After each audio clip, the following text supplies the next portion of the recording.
Kalau lo ke Senopati, pasti selalu kepikirannya nongkrong. Tapi kepikiran nggak sih? Kalau ternyata ada banyak banget orang-orang yang tinggal di daerah Senopati. Banyak orang-orang yang bilang, oh anaknya zodiak banget sih. Senopati ini dulu bagian dari Blok J, Blok R. Oh. Biasanya nih, ngabisin uang berapa sih kalau lo nongkrong di Senopati? Lunch or dinner, 200-300 lah minimal nggak?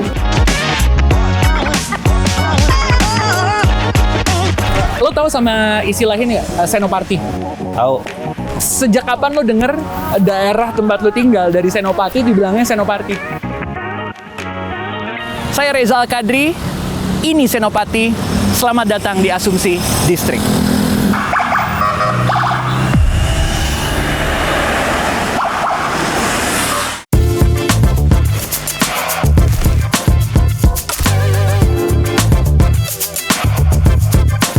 Ke Senopati, pasti selalu kepikirannya nongkrong, coffee shop, atau mungkin tempat-tempat yang biasa lo suka habisin waktu barengan sama temen lo. Tapi kepikiran nggak sih, kalau ternyata ada banyak banget orang-orang yang tinggal di daerah Senopati. Nih ya, kiri gue, kanan gue, itu pada banyak banget rumah-rumah dan emang banyak orang-orang yang tinggal di sini.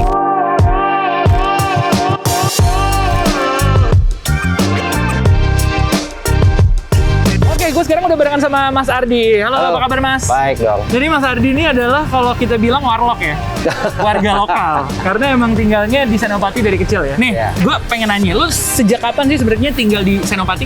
Tahun 99. 99, oke.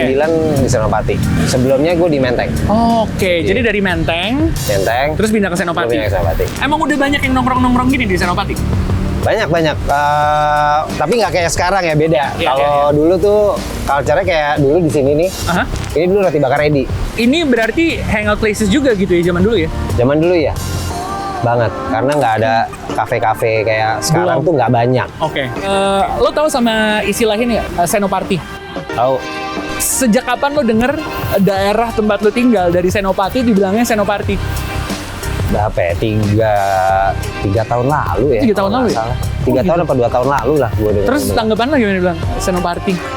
Emang bener tempat party? Ya realitanya sih ternyata iya ya. Makanya mungkin pinter juga tuh yang twist ke situ. Gue kayak ada kayak ngehe juga ya namanya jadi Senopati gitu. Tapi catchy juga gitu. Iya bener-bener masih nge-rhyme ya. Nah, masih ya oke lah gitu.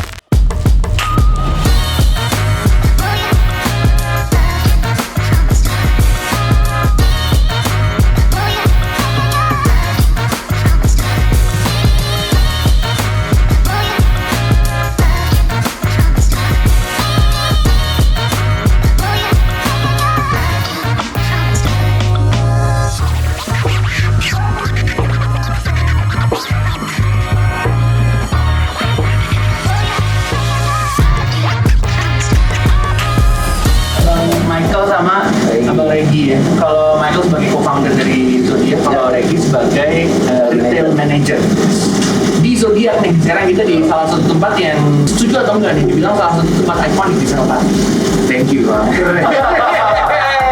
Tapi cerita dikit, awalnya memutuskan untuk bikin Zodiac itu di tahun berapa? Terus kenapa akhirnya memilih Senopati? Oke. Waktu itu Senopati sebenarnya belum disebut Senopati. Oh dia kan masih, bener kan masih ya udah lo Senopati aja macam-macam dan itu memang mungkin mulai bergerak juga dari Kemang, orang banyak yang mulai pindah ke sini, marketnya juga makin luas gitu kan. Nah kita rasa di tempatnya menarik juga lokasinya, cara lokasi, terus selain itu juga kayak dari segi size juga nggak begitu gede. Karena kalau kita bikin yang kita pengen intimate juga gitu kan.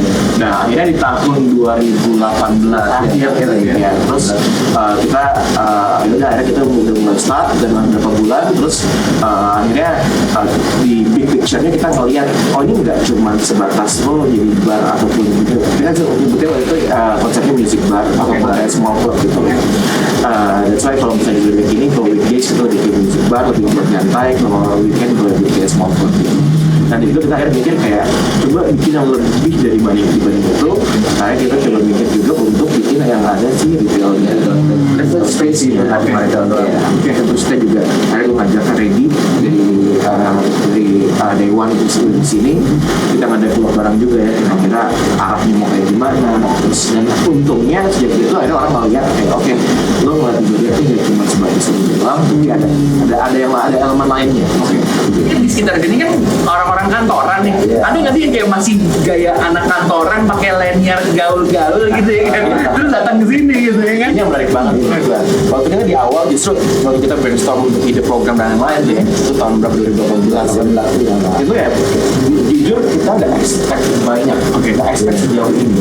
Pas kita buka sebulan, 2 bulan, 3 bulan, 4 bulan, 5 bulan dan seterusnya, apalagi di 6 bulan pertama itu benar-benar melihat orang-orang baru itu kita jujur kita surprise banget.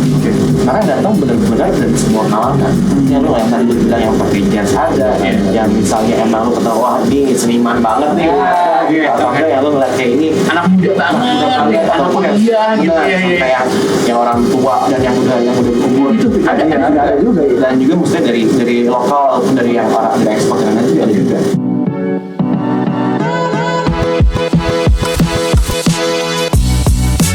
Gak lengkap kalau kita ngomongin soal Senopati tanpa ngobrol-ngobrol barengan sama Diskoria. Yeay. Ada setengah dari Diskoria. Iya. Karena setengahnya lagi berhalangan untuk kita ajak ngobrol. Nyuri waktu lu dikit ya, pengen ngobrol-ngobrol dikit soal Senopati.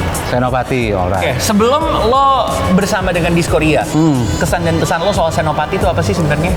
Image yang lo lihat gitu. Iya, sebelum sama Diskoria sih sebenarnya sudah mulai menggeliat ya.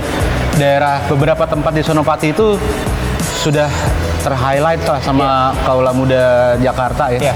Ya alhamdulillah sih pas Diskoria ada Jadi makin naik. Seru lah gitu. Iya. Karena memang kebetulan event Diskoria itu pertama emang bahkan sebelum memakai nama Diskoria itu ada di daerah di Senopati, eventnya Suara Disco. Gitu. Oke, jadi awalnya namanya Suara Disco. Nah, ngundang kita main di event mereka gitu.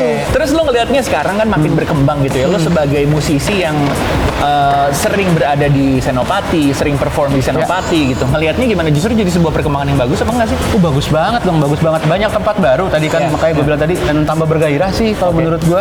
Jadi bisa dibilang sebenarnya nggak eksklusif buat Jaksel aja ya? Enggak. Ini melting pot kok kalau gue bilang. Bisa dibilang juga Diskoria salah satu yang ngebuka pintu supaya klub-klub, kafe-kafe di bilangan Senopati mulai akrab untuk ngebawain lagu Indonesia dong. Iya, kami bukan yang pertama tapi ya salah satu, iya betul. Jadi kalau kita lihat sekarang nih ke Senopati pasti ada lagu-lagu Indonesia dan lucunya orang-orang nyanyi bener ya dari hati ya. Pasti, karena kan lebih tahu maksud lagunya itu apa. Bener.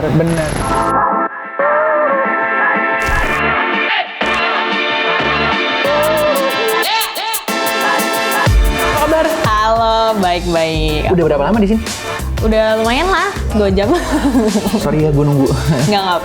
Lo nunggu gue, maafin ya. Enggak. Seru banget nih bisa ketemu barengan sama lo. Lo adalah representasi anak muda nih. Yang bisa dibilang sering nongkrong di Senopati, ya nggak sih?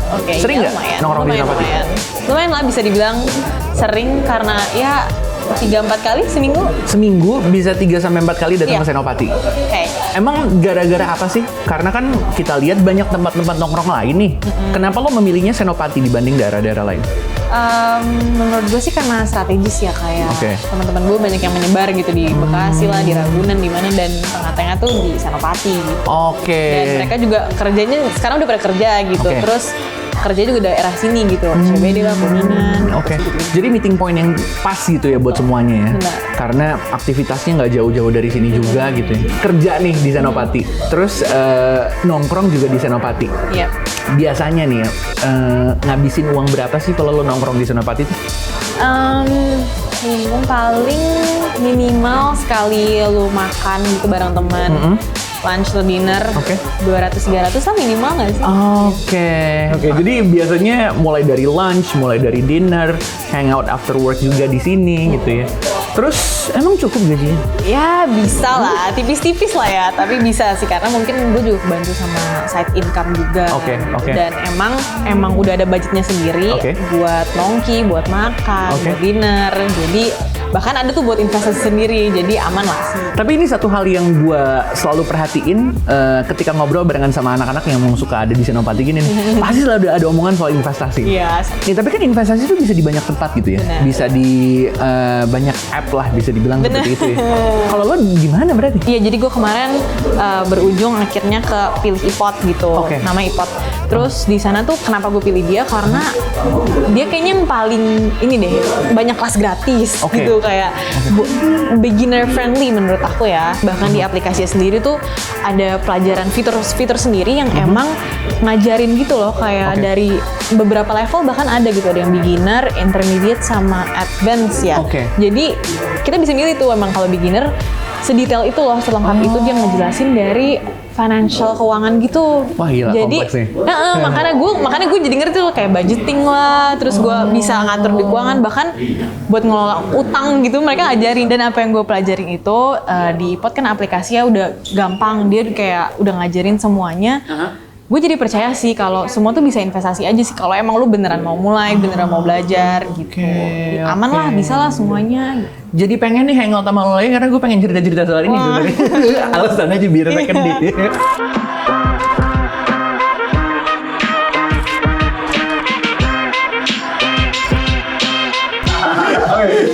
Lo bilang tadi lo ada di tempat ini semenjak belum ada kata-kata Senopati. Kalau lo nanggepinnya dengan situasi di Senopati yang makin berkembang ini gimana? Gue justru ngelihatnya Senopati ini masih just beginning. Ini dan gini, setiap kota besar pasti ada satu distrik, beberapa distrik itu pasti dimanapun yang distriknya nggak mungkin satu dan beberapa, dan mereka ngasih entertainment dan style yang beda-beda. Terus kita ngerasa kalau kita ngomongin Jakarta sekarang, sebenarnya ya bisa dibilang Senopati ini masih jadi baby-nya. Kalau kemarin udah develop dari tahun berapa gitu ya? Iya, memang ya. Belum lama banget. Identik ya. Zaman dulu Kemang tuh gimana? Jadi dan lo kesana juga ngelihat kanan kiri, ini tol kafe semua. Kalau di sini sebenarnya Senopatinya kan bisa dibilang sangat organik. Sebelumnya siapa? Lo kasih di tahun 2009 2008 ke bawah juga lo masih ngeliat di sini rumah. Dan cuma satu. Benar, ya kan kayak masih lo nggak akan ngebayangin itu gitu. Meskipun memang dia dekat sama SCBD. Tapi bisa dibilang 3-4 tahun belakangan ini baru muncul kayak banyaknya kayak restoran, kafe, bar, yang konsepnya juga bagus. Ada konsepnya dan masih menurut gue juga ini masih banyak yang masih buka tutup. Paling kemarin. Yang paling penting sih di sini kalau misalnya pemerintah bisa ngeliat ini sebagai sebuah prospek potensial yang gede buat Jakarta, ya jadi di maintain, dibikin lebih proper lagi gitu loh, di support apalagi itu menurut gue bisa banget. Karena menurut gue kalau kita nggak akan bisa mengontrol satu distrik, ini harus kayak gini, harus kayak gitu. Tapi kalau misalnya memang disupport, ya gue yakin juga orang bakal kesini, mereka akan punya standar tersendiri nih untuk Senopati.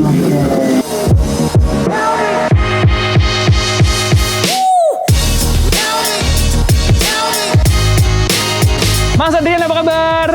Ahli planologi yang pengen saya repotin nih. Izin buka masker ya Mas ya? Jadi kita pengen ngobrol-ngobrol soal Senopati.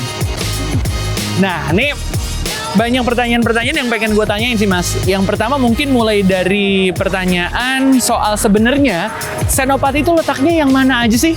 Apakah semua ini dibilang Senopati atau enggak? Sebenarnya ada dua ya istilahnya. Pertama Jalan Senopati. Jalan Senopati itu ya ini jalan ini nih. Letaknya itu antara Tugu Pemuda Membangun sampai taman yang ada di dekat Taco Bell sekarang. Oh, itu yang bener-bener disebut Senopati itu? Jalan Senopati. Real Senopati itu. Emang ini tuh sebenarnya bagian apa sih? Kenapa dibuat daerah distrik ini gitu?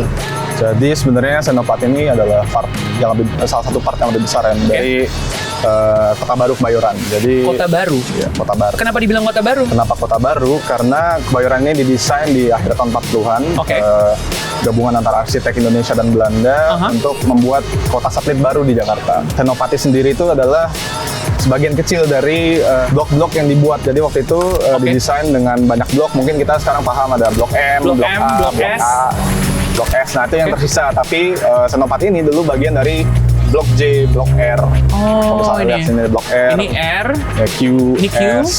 S. Oh, kalau Blok S masih ada nih. Blok S ada. Lapangannya masih ada nih ya. Masih. Tapi emang dibuat untuk tempat tinggal orang-orang apa enggak sih sebenarnya? Kalau Senopati sendiri memang awalnya itu didesain jadi pemukiman kelasnya mixed class gitu. Jadi memang waktu itu insinyur dari Indonesia dan Belanda itu mendesain Kebayoran itu jadi wilayah yang sebenarnya menggabungkan banyak kelas ekonomi. Jadi kalau misalkan di Senopati sendiri daerah jalannya itu sebenarnya agak kebagi sih. Jadi daerah yang kita sekarang berdiri ini Blok J ini dulu didesain sebagai tempatnya mungkin pemukiman orang kaya. Mungkin kalau misalkan kita lihat kan rumah-rumah sih lebih besar, villa gitu-gitu. Tapi kalau kita makin jalan ke timur sedikit ke arah Blok S, itu waktu itu di awalnya memang didesain sebagai social housing. Jadi untuk orang-orang yang mungkin pendapatan menengah. Tapi ada yang memang didesain untuk orang kaya gitu? Ya, iya gitu. Jadi ya bener-bener masih sama seperti dulu gitu ya. Kalau kita lihat sekarang kan rumah-rumahnya gede-gede. Jadi emang salah satu fungsinya adalah untuk perumahan orang-orang level ke atas. Tapi kan kita ngelihat nih, Senopati ini mungkin diapit sama SCBD, daerah-daerah vital perkantoran atau mungkin pemerintahan gitu ya. Kenapa tiba-tiba bisa jadi tempat nongkrong ya? Mungkin kalau misalnya kita tilik lagi sejarahnya, Kebayoran itu dulu awalnya itu didesain untuk punya beberapa pusat niaga atau center of activity-nya. Yang mungkin yang kita tahu paling besar sekarang Blok M ya. Tapi dulu juga dibuat subcenter lain kayak Pasar Majestic, ada Pasar Blok A juga di selatan, terus ada Pasar Santa. Nah, Pasar Santa ini memang dulunya dijadikan pusat niaga lingkungan sekitar. Dan mungkin karena itu sudah jadi pusat niaga, akhirnya mulai berkembang lah sedikit utara, apalagi di tahun 90-an dibangun SCBD. CBD ini dulunya kampung, dibangunlah pusat bisnis baru. Jadi ada semacam jembatan antara pemukiman yang ya high income ke pusat bisnis. Jadi mungkin akhirnya ya secara organik aja gitu. Pak, jadi bisa dibilang ini transisi ya? Transisi ya. Jadi ada yang menengah ke atas sampai menengah ke bawahnya pelan-pelan semua bergeser ke bawah gitu ya? Visi besarnya memang untuk Kebayoran dulu itu adalah menjadi kota yang inklusif. Jadi semua kelas itu bisa semua tinggal. Ada deh. Beda ada. Mungkin sama yang sebelum-sebelumnya ada kampung Melayu, ada kampung Arab, kampung apa. Kalau ini jadi semuanya berbaur di sini. Berbaur di sini.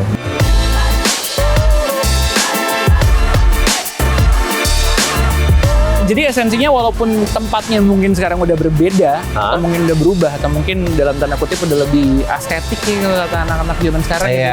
Jadi enak dong jadi lo tinggal di daerah yang seperti ini. Nah itu dia tuh, mixed feeling sih sebenarnya. Purpose gue lagi mau apa nih? Kalau gue lagi mau buru-buru pulang, karena ada urusan tertentu gitu, macet segala macam, gue di mobil suka kayak ngehe nih, jadi macet nih, dulu mah sat gitu kan. Ini kafe lagi ada di sini gini. Itu kalau gue lagi buru-buru. Cuma kalau gue lagi nyantai mati gaya di rumah, bosen nih. Oh banyak tempat jalan kaki. Keren. Jadi semua walking distance. Mixed feeling sih menurut gue. Oke.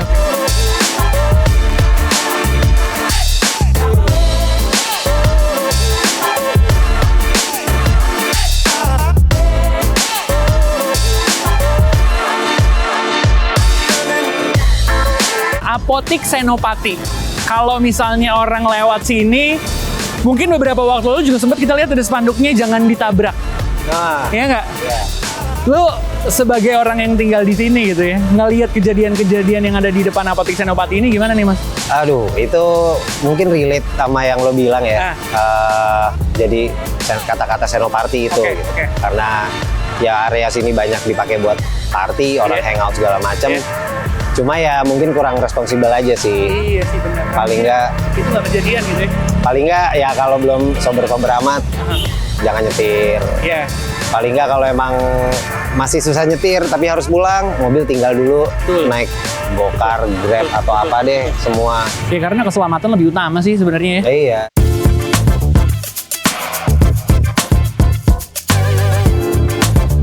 Lo juga sekarang lagi ada di depan rumah gue.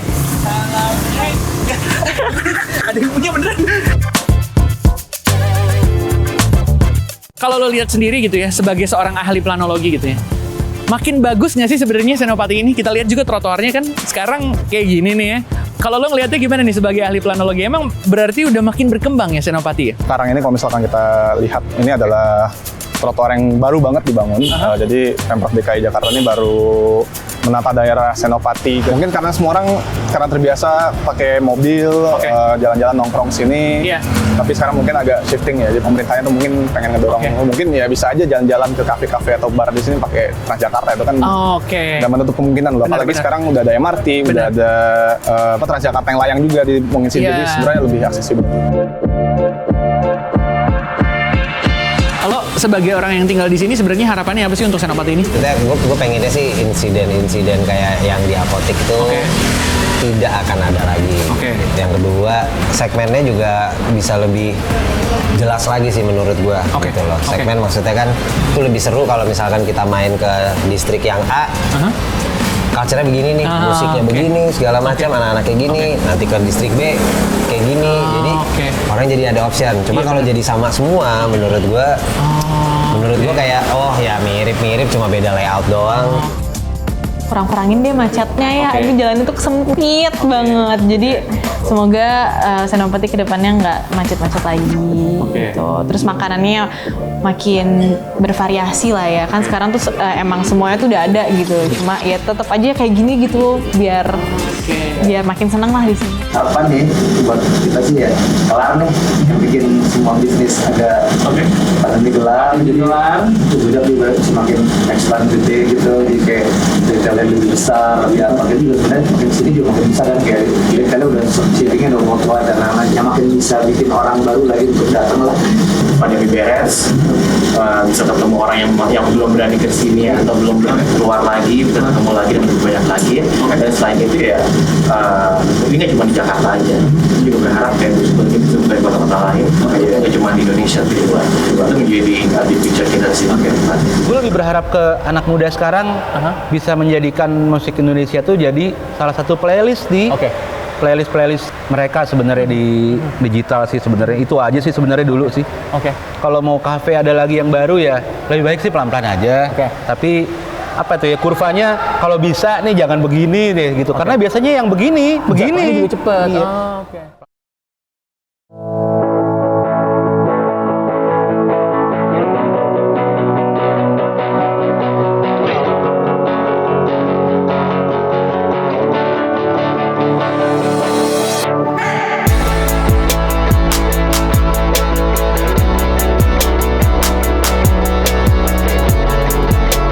Jadi itu dia keseruan gue keliling distrik Senopati. Gimana nih buat lo yang udah sering nongkrong di sini, lo ngelihat banyak point of view lain tempat-tempat nongkrong lo dan denger cerita langsung dari ahli planologi, udah gitu cerita langsung dari orang yang tinggal di sini dan cerita dari perwakilan anak-anak yang suka nongkrong di Jakarta Selatan, tepatnya di Senopati. Jadi kita sama-sama lebih kenal sama Senopati. Bukan cuma sekedar tempat hangout tapi lebih dari itu. Kalau gitu saatnya gue pamit, Reza Al-Qadri undur diri. Jangan lupa untuk senang-senang, tapi jangan lupa juga untuk investasi untuk masa depan yang lebih pasti. Sampai ketemu di Asumsi Distrik berikutnya. Bye!